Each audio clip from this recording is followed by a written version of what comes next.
जो वहाँ पर भीड़ जमा थी वो सभी वापस जा चुके थे और उस भीड़ के अंदर से केवल अब वहाँ पर रोहन था जो अपने पैर जमीन के ऊपर टिकाकर वहीं पर खड़ा हुआ था। वहीं जब वो शब्द वहाँ उन दोनों के कानों के अंदर जाते हैं तो उसके साथ में ही वो दोनों पीछे पलट कर देखते हैं और उसके साथ में ही जो विधि थी वो तो जमीन के ऊपर गिरने वाली थी और वो रोहन को देखने लगती है। विधि रोहन को देखकर अपनी आंखें सिकोड़ लेती है और वो रोहन को ऊपर से नीचे तक देखने लगती है। ये क्या, ये बंदा आखिरकार ये नॉर्मल से कपड़े फटीचर कपड़े पहनकर यहाँ पर ये बोल रहा है कि मुझे वो यहाँ पर कुछ 1 लाख लो ग्रेड के स्पिरिट स्टोन्स दे सकता है। क्या ये बंदा पागल है या फिर इसने किसी तरह से कुछ गलत चीज खा ली है। उसके साथ में वो कहती है, हे लड़के, पागल हो क्या? आखिरकार तुम्हारा दिमाग सरक गया है, तुम ये क्या कहने की कोशिश कर रहे हो? 1 लाख लो ग्रेड के स्पिरिट स्टोन्स की कीमत क्या होती है? अरे अगर तुम यहाँ पर 7 पुश्ते भी आ जाए ना तो उसके साथ में तुम्हारा पूरा परिवार बिक जाएगा इसके अंदर, और तुम ये सब कुछ कह रहे हो। लेकिन उसी बीच जब विधि वो शब्द कह ही रही थी कि अचानक से ये रही, इसके अंदर है सब कुछ। उसके साथ में ही जो रोहन था बड़े प्यार से अपने हाथ को आगे बढ़ा देता है और उसके हाथ के अंदर एक स्टोरेज रिंग दिखाई देती है। उस चीज को देखते ही यहाँ विधि परेशान और हैरान, क्या इस बच्चे के पास में स्टोरेज रिंग क्या कर रही है? स्टोरेज रिंग तो यहाँ पर किसी के पास में भी नहीं हो सकती और इस सिटी के अंदर तो बिल्कुल भी नहीं, क्योंकि स्टोरेज रिंग बहुत ज्यादा महंगी होती है। स्टोरेज रिंग की कीमत ही कम से कम 5 लाख लो ग्रेड के स्पिरिट स्टोन्स होंगे और इसके साथ में ये लड़का ये मुझे दे रहा है और कह रहा है कि इसके अंदर 1 लाख लो ग्रेड के स्पिरिट स्टोन्स है। विधि एक पल के लिए वहाँ पर जमी सी रह गई थी। ऐसा लग रहा था जैसे कि उसको है ना डीप फ्रीजर के अंदर रख दिया गया हो और उसकी वहीं पर एक कुल्फी बन गई हो। उसके बाद में विधि बस मुंह बनाती है और उसके साथ में ही उस रिंग को अपने हाथ के अंदर ले लेती है और उसके बाद में ही वो उसके अंदर देखने लगती है। वो पाती है कि उस स्टोरेज रिंग के ऊपर कोई भी किसी तरह की कोई स्पिरिट सील्ड नहीं लगाई गई थी। इसी वजह से विधि इजीली उसके अंदर देख पाती है। लेकिन जैसे ही वो उसके अंदर उन स्पिरिट स्टोन्स को देखती है तो उसके साथ में ही वो अपनी जगह पर जम जाती है।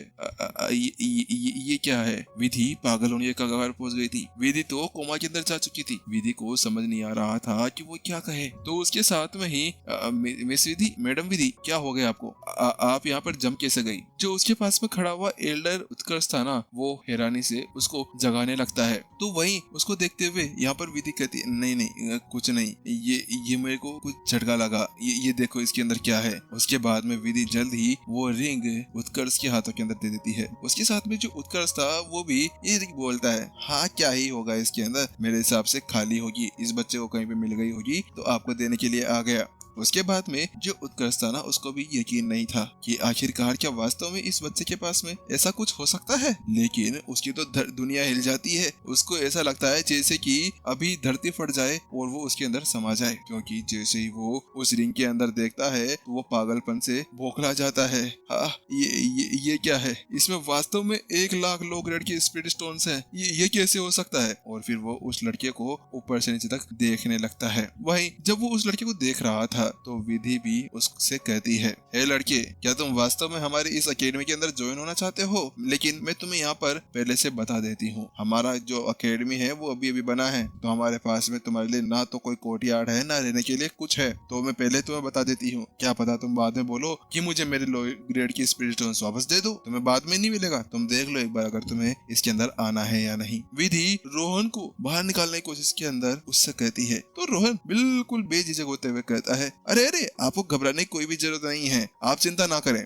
अगर यहाँ पर इसकी जरूरत हुई ना तो मेरे पास में खूब रोकड़ा है, मैं इजीली यहाँ पर अपने लिए कोई भी रहने के लिए घर बना सकता हूँ, और आप कहें तो मैं यहाँ पर आपकी इस पूरी अकेडमी को डोनेट कर इस पूरी बिल्डिंग को नया बनवा दूंगा, आप चिंता मत करो। यहाँ पर रोहन ऐसे कहता है जैसे कि यार वो तो अमीर जादे की कोई औलाद है बिगड़ी हुई, और वो जैसे उससे वह शब्द कहती है तो उसके साथ में ही विधि गुस्सा आ जाता है। क्या ये बंदा मेरे को कह रहा है कि घबराने की कोई भी जरूरत नहीं है? क्या मैं घबराऊंगी? अरे मैं एक बहुत ज्यादा ताकतवर लड़ाकू हूँ, आखिरकार मैं कैसे यहाँ पर घबरा सकती हूँ? मेरी जो साधना लेवल है वो तुम्हारी सोच से भी कहीं ज्यादा ऊपर है।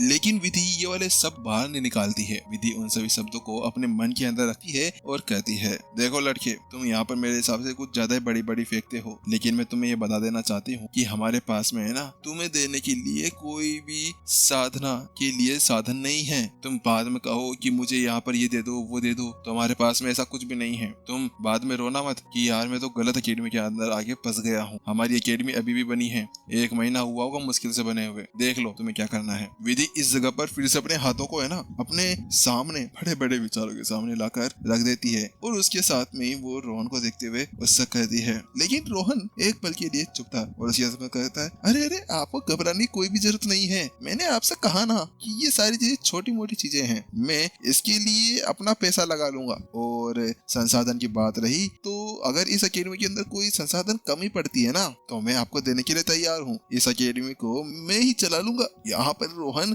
अकड़ते हुए उससे कहता है। रोहन इस जगह पर है ना कुल शांत नहीं होना चाह रहा था। रोहन शांति से उसको उत्तर देता है क्योंकि वो इस जगह पर अपने एक्सप्रेशन दिखाना चाह रहा था कि वो इसकी बातें सुनकर है ना थोड़ा सा बौखला सा गया था कि ऐसी कौन सी अकेडमी आ गई जो इस दुनिया के अंदर कोई चीज नहीं देती, ना रहने के लिए घर देती है। अगर कोई बंदा आ जाता है तो क्या उसको तुम यहाँ पर नीचे जमीन पे सुलाओगे? तुम तो इतनी देर यहाँ पर सभी से 10,000 लो ग्रेड स्पिरिट स्टोन्स मांग रहे थे। हाँ, अगर तुम उनको अंदर एडमिशन दे देते तो उसके बाद में बेचारे बच्चे क्या नीचे फर्श के ऊपर सोते या फिर खुले आसमान के अंदर? सुबह उनको देखा जाता तो उसके साथ में तो वो सूजे हुए कुछ भी बन सकते थे। लेकिन वही दूसरी तरफ रोहन की वो बात सुनने के साथ में ही जो विधि थी उसका गुस्सा अब 7वें आसमान के अंदर पहुंच गया था। वो अपने आप को कंट्रोल करे हुए थी। उसके मन के अंदर तो वो अपने बालों को नोचने लगी थी। ऐसा लग रहा था कि वो अगर अपने बालों को ज्यादा खींचेगी ना तो उसके वो सुनहरे बाल सफेद कलर के वो हाथों के अंदर आकर वो वहीं पर गंजी हो जाएगी। हे भगवान, ये तुमने कहां पर इस बंदे को मेरे पास में भेज दिया? तुम क्या मेरे को मारना चाहते हो?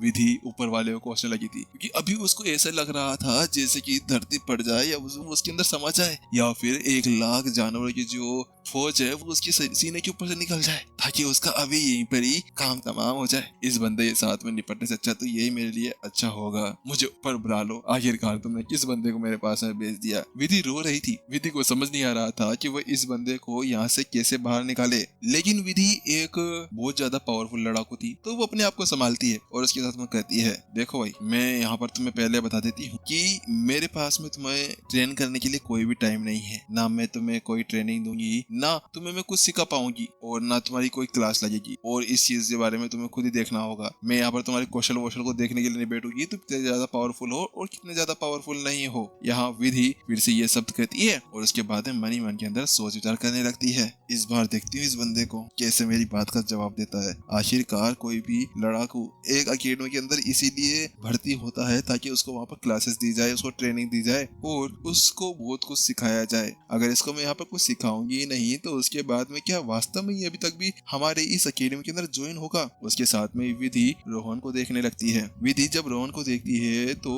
उसके एक्सप्रेशन देखकर वो बहुत ज्यादा खुश थी और मन ही मन के अंदर सोच रही थी, यस, अब यहाँ पर ये बंदा मेरे अकेडमी के अंदर नहीं आएगा। यस, अब मैं आराम से अपनी कल्टीवेशन, अपनी साधना आगे बढ़ा सकती हूँ। विधि इसी तरह से बहुत ज्यादा चिल्ला रही थी। उसका तो मन हो रहा था कि वो दिल खोलकर यहाँ पर जोर जोर से चिल्लाने लगे। लेकिन वहीं दूसरी तरफ उसकी उसी खुशी को भंग करने के लिए जो रोहन था वो थोड़ी देर सोच विचार के बाद में कहता है, अरे आपको चिंता करने की कोई भी जरूरत नहीं है। ये तो बहुत ज्यादा अच्छी बात है। अगर आप मेरे को कुछ नहीं सिखाओगी तो मैं इसके भी यहाँ पर खुद से कुछ कर लूंगा। आपको इसकी कोई भी चिंता लेने की जरूरत नहीं है। रोहन फिर से उसको वही डायलॉग चिपकाता है कि घबराओ मत, मैं यहाँ पर खुद संभाल सकता हूँ। और उसके साथ में ही रोहन मन ही मन में सोचने लगता है और वो कहता है, वास्तव में ये तो बहुत ज्यादा अच्छी बात है। लेकिन जब मैंने पहली बार इनके मुझसे ये सुना ना कि ये ना तो मेरे को ट्रेनिंग दे सकती है ना कुछ दे सकती है तो उस जगह पर मैं डर गया था। लेकिन अचानक से मेरे को समझ में आया कि मेरे पास में तो मेरा सिस्टम है। अगर मैं स्पेंडिंग सिस्टम का यूज करता हूँ तो उसके बाद में मैं खुद अपनी साधना आगे बढ़ा लूंगा। और इसके अलावा ये अकेडमी तो मेरे लिए बहुत ज्यादा अच्छा वरदान है। अगर मैं इस अकेडमी के अंदर रहता हूँ तो अपनी साधना को भी बढ़ा लूंगा और कुछ स्पेंडिंग पॉइंट्स भी आप में कमा लूंगा। क्योंकि अगर मैं कुछ ही बंदों के बीच में इसी तरह साधना करने लगा तो मुझे तो बहुत ज्यादा टाइम लग जाता। लेकिन अब तो मैं अकेला हूँ यहाँ पर और उसी वजह से मुझे कोई डिस्टर्ब करने वाला भी नहीं है। वही रोहन जब ये शब्द सोच रहा था ना, अगर ये शब्द विधि सुन लेती ना तो उसके साथ में ही विधि तो यहाँ पर इसी वक्त लात देकर बाहर निकाल देती है। इसको मार मार कर ऐसा सुझा देती कि इसके साथ में ही ना तो ये बैठने लायक रहता ना कुछ करने लायक रहता। लेकिन जब वे रोहन अपने मन ही मन के अंदर इसी तरह से खुश हो रहा था और इसी बारे में सोच रहा था ना तो विधि के चेहरे के ऊपर वो गुस्सा दिखाई देता है। उसका चेहरा पूरी तरह से लाल पीला हो जाता है। ऐसा लग रहा था किसी पल वो ज्वालामुखी बनकर वहीं पर ही फट सकती थी, वो निकल सकती थी। इस बंदी की क्या प्रॉब्लम है? आखिरकार ये चाहता क्या है मेरे से? ए भगवान, तूने क्या इस बंदे को मेरे को परेशान करने के लिए यहाँ पर भेजा है? तुम्हें पता है ना कि मेरे क्या इंटेंशन है, मेरे क्या गोल्स हैं, उसके लिए मैं यहाँ पर आई हूँ। लेकिन आप तो बार बार मुझे कोई ना कोई चीज देते रहते हैं, पहले ये अकेडमी और अब यहाँ पर ये बंदा। मैं इस बंदे को ना मार डालूंगी जान से। आखिरकार इसकी हिम्मत कैसे होगी मेरे को इस तरह से प्रोवोक करने की? मैंने इसी वजह से तो यहाँ पर जो एडमिशन फीस थी वो 10,000 लो ग्रेड के स्पिरिट स्टोन्स रखे थे, लेकिन फिर भी ये बंदा यहाँ पर आता है और मुझे 1 लाख मीडियम लेवल के स्पिरिट स्टोन्स दे देता है। आखिरकार चाहते क्या हो? अगर ये एल्डर उत्कर्ष मेरे पास में नहीं होते ना तो अब तक मैं इसके यहाँ पर भर्ता बना चुकी होती। विधि अपनी मनी मन के अंदर उसको कस कस कर गालियां दे रही थी। ऐसा लग रहा था कि अगर उसकी वो गालियां रोहन सुन लेता तो उसके साथ में उसके कान और पता नहीं कहां से खून निकल कर बाहर आ सकता था।